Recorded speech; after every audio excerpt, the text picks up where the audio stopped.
Okay, so ngayon po titingnan natin kung paano gagamitin natin yung stat para sa checka na nating paper. And this time, for those who use manual checking or yellow paper. Well, you can watch the video here or the instruction on this link for the YouTube. However, kailangan muna natin i-click to. So, pag click nyo po yan, redirect po kayo sa ganyan na sheet.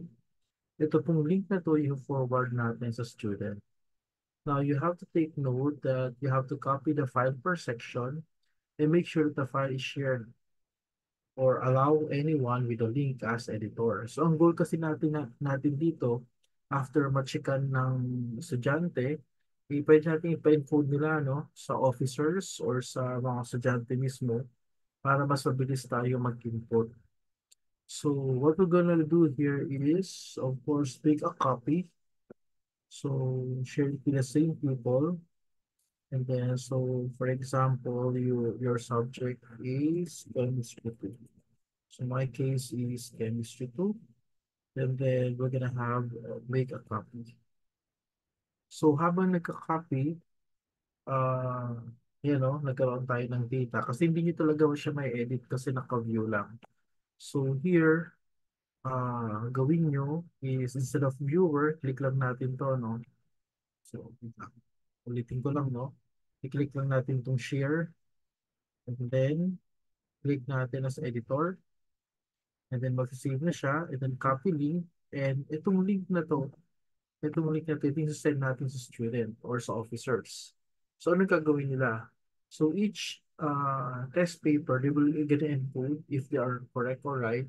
For example, 1, 0, 1, 1 pag tama, 0 pag mali.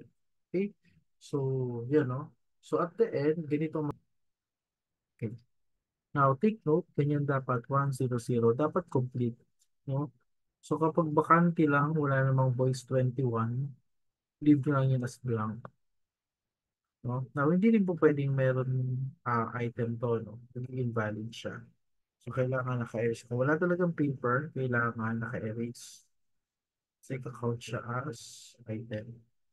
Now, so ganun din dito, no?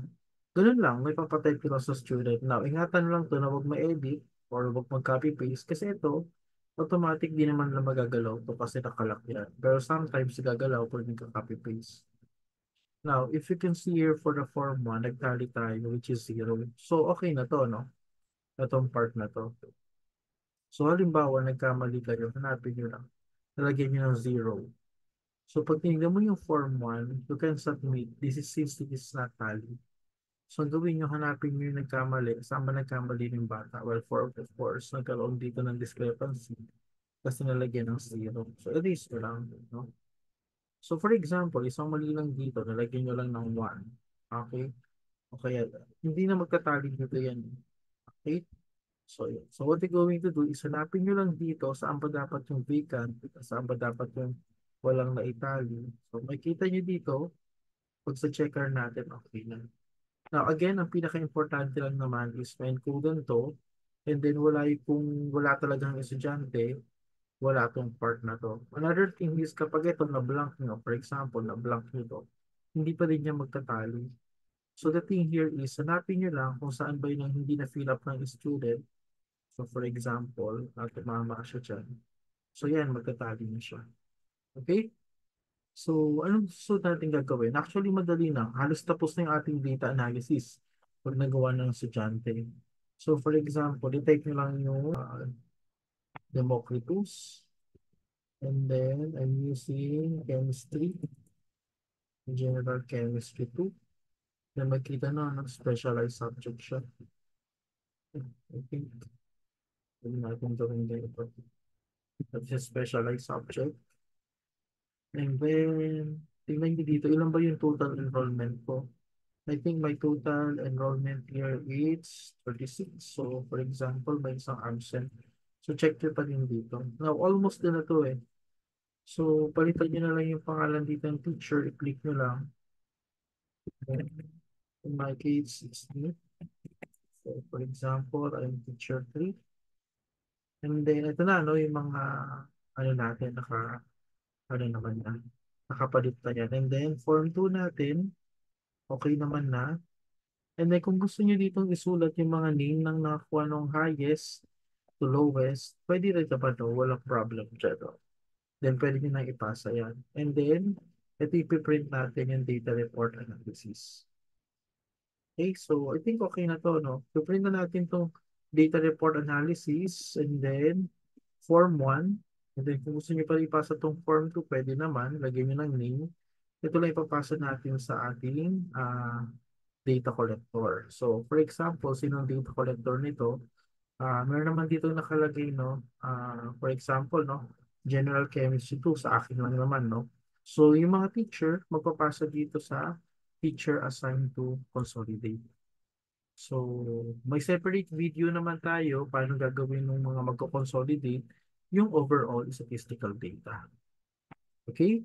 I hope na gets yung ating pinaka-video tutorial. Again, ulitin ko lang, no? For those who want to review how to do it again. First, ito kukunin natin.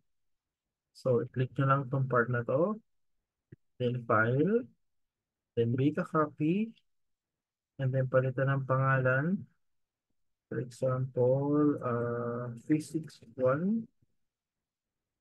Okay, and then make a copy. Then, ang gagawin natin, ito na yung link na i-share natin sa bata.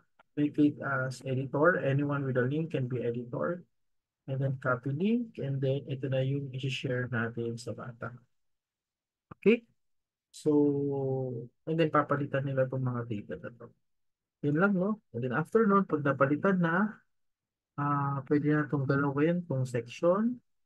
And then yung subject, and then number of students, including the absent, and then palitan na yung number ng pangalan ng teacher, and then the position, and then yun na, almost ready na, pwede na natin i-submit. Ganun lang po siya kadali.